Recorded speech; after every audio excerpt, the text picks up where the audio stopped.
सुधा, तुम बिन मैं कुछ नहीं।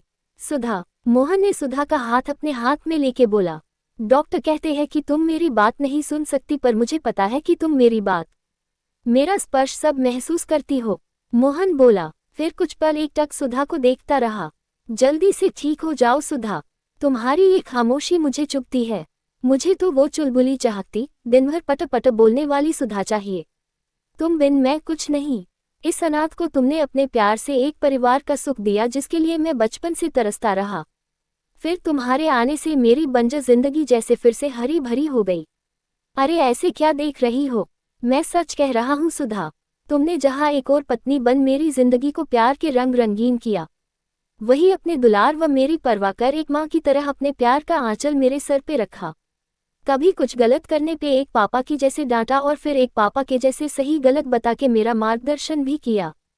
और कभी खुद बच्ची बन कभी चुस्की की, कभी इमली की ऐसी कितनी छोटी छोटी फरमाइशें कर मुझे बड़प्पन का एहसास दिलाया तुमने। हमने साथ में जिंदगी के खुशनुमा 30 सावन साथ में बिताए। आज जब तुम मुझसे दूर हो तो पहली बार एहसास हो रहा है कि तुम मेरी जिंदगी की जरूरत नहीं बल्कि मेरी जिंदगी ही हो सुधा।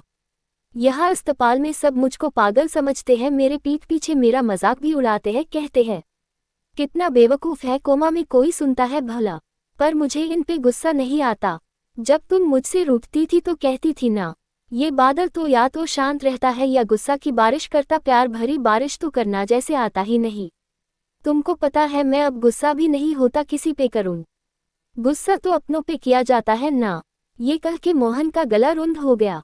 मेरी जिंदगी की हरियाली तुम ही हो सुधा, तुम बिन मैं कुछ नहीं। प्लीज मेरे दिल की पुकार सुन लो, मुझे एक बार फिर से अनाथ मत करो, एक बार फिर मेरी बंजर जिंदगी को अपने प्यार की हरियाली से हरा कर दो। सुधा का हाथ अपने हाथ में लेके आज मोहन जैसे बादलों की बारिश की तरह आंसुओं से बरस पड़ा।